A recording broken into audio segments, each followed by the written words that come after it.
Mercedes OM606 diesel engine. For a lot of diesel enthusiasts here in the States, this name might not ring a bell. After all, we're used to talking about Cummins, Power Stroke, and Duramax engines, maybe even a BMW or a Volkswagen engine if you're into that scene. That being said, diesel engines in cars aren't nearly as popular here in the States as they are nearly anywhere else in the developed world. Although you might not know all that much about this engine, it's regarded as one of the best automotive diesel engines ever. And that's a very big statement to make. That's a bold statement to make considering just how many good diesel engines are out there. But today I'm going to show you why. So let's dive into it.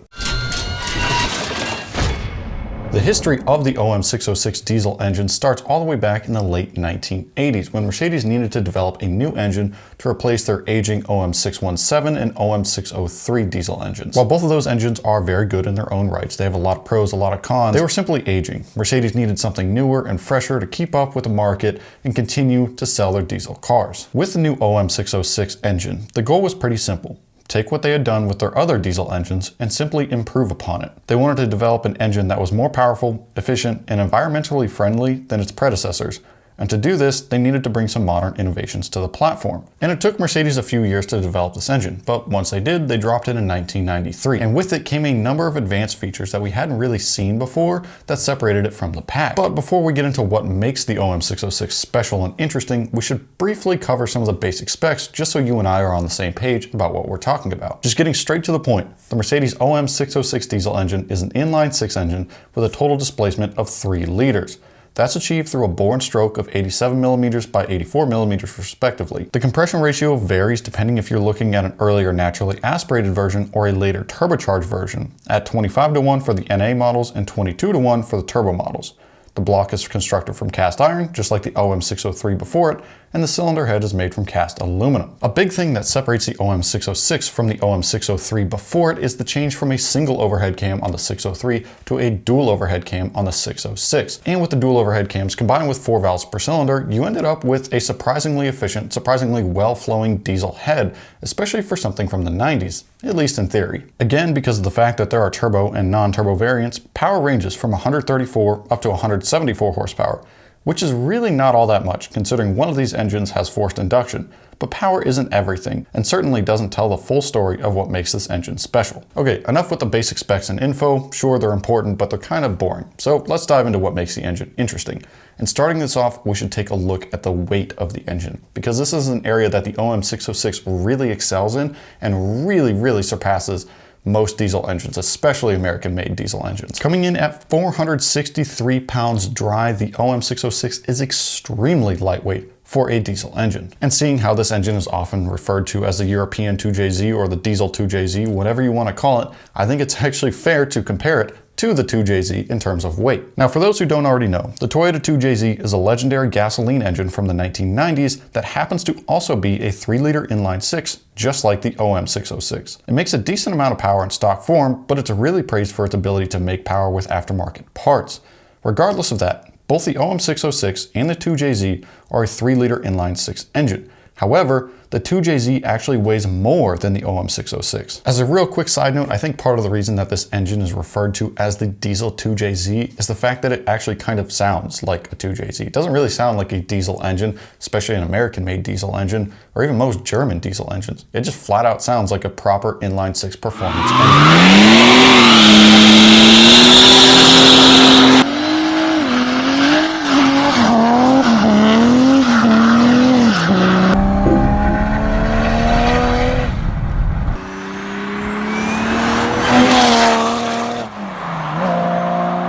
For those who don't know, gas engines are typically quite a bit lighter than diesel engines, or diesel engines are quite a bit heavier than gas engines, however you want to look at it. So seeing the 2JZ actually be heavier than the OM606 when they're very similar and from the same time frame, it's absolutely wild. Another engine worth referencing for weight is the Cummins 4BT, which is a popular little 3.9-liter 4-cylinder diesel engine that you can find laying around all over the world, but especially here in the States. And that engine comes in over 300 pounds heavier than the OM606 while making less power, albeit it makes more torque. Something that is comparable in terms of weight would be an engine like the new 3-liter LM2 Duramax, which weighs nearly the same amount but makes quite a bit more power. But the fact that you have to jump up 20 years into the future to find an American-made diesel engine that's comparable in terms of weight to the OM606 is absolutely insane, and it speaks volumes about just how lightweight this engine was for a diesel engine in the 1990s. And the important thing to note here is that with the OM606 being so lightweight, it's actually a good diesel engine to swap into your car. You can't say this for most diesel engines because they're super heavy, it's going to make your car nose heavy, and so on, but with the OM606, that's not the case. In terms of OEM applications, we're looking at a handful of 1990s Mercedes cars. So E-Class, S-Class, and not too surprisingly, the G-Wagon. But that brings us to the glaring issue with the OM606, at least for those of us here in the States, which is that getting your hands on this engine is actually quite difficult and very expensive. And that's simply just because diesel cars aren't very popular here in the US, which means finding a good running example of this engine can be fairly difficult. That leaves most enthusiasts who want to use this engine for their project car kind of stuck with importing it from Europe, where diesel cars are just way more popular. It's much easier to find a good running example of this engine. I'm not saying it's impossible to find one here in the States, just that it's a little bit more difficult than you'd expect. But even that brings me to my next point, which is that with this engine spanning through the 90s and being used in various applications, not all OM606s are built the same. We already mentioned that this engine was available in both naturally aspirated and turbocharged forms, but another important variable to consider is the injection pump. Depending on the year and the model that you're looking at for the OM606, it was available either with an electronically controlled injection pump or a fully mechanical injection pump. In the early days, the electronic injection pumps were not very tuner friendly at all, and they were kind of a pain in the butt to deal with. It's not quite the case anymore, but that still leaves the mechanical injection pump still being the favorable option. And funny enough, this is actually another area of the engine where you see the ridiculously impressive weight savings, with the OM606 injection pump coming in about a third of the weight of something like the Bosch P7100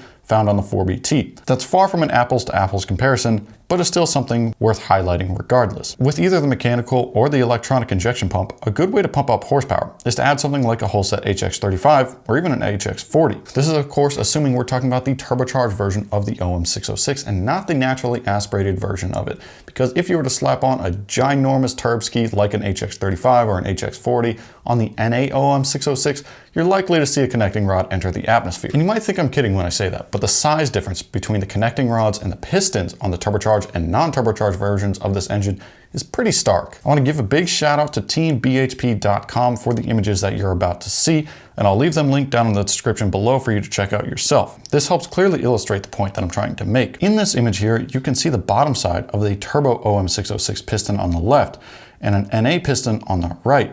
They share the same total bore, but as you can see, one of them is significantly larger than the other. And you can see the same thing here too with the connecting rods, where once again, the turbo model is much beefier. So much so that on a stock bottom end, it's fairly easy to push an OM606 to upwards of 500 horsepower without any major changes to the rotating assembly. You might be thinking, cool, 500 horsepower out of a 3-liter diesel engine, it's not all that crazy. Maybe you could see a BMW M57 do something similar.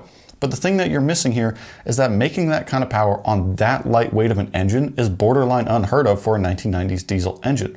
It's lightweight, it's super reliable, capable of making a ton of power, relatively easy to work on. If you were to look at the DBoss Garage video on it, it's clearly not that easy to work on, and there are definitely some specialized tools required, but regardless, it's a very special engine. So that's the legend of the Mercedes OM606 diesel engine. It's really lightweight, capable of making a ton of power, super reliable, and arguably the best sounding diesel engine of the 1990s. You could even make an argument that it's the best sounding diesel engine ever, depending on if you like truck diesel engines or car diesel engines. And I just want to say here quickly, there's a lot of conflicting information online on this car. So if there's anything I missed, anything you want to add, any extra info, anything I got wrong, please leave it down in the comments below. I want to compile the best possible guide for this engine on the Dust Runners website, so getting all the information right on this would be super helpful. As a real quick side note, I'd like to see your comments discussing if this is the best German diesel engine ever, or if something else holds that crown. If you enjoyed the video, be sure to smash the thumbs up button, get subscribed so you don't miss out on future videos. Check out some of the other stuff on the channel. Be sure to follow us on Instagram and TikTok. We post a lot on there too.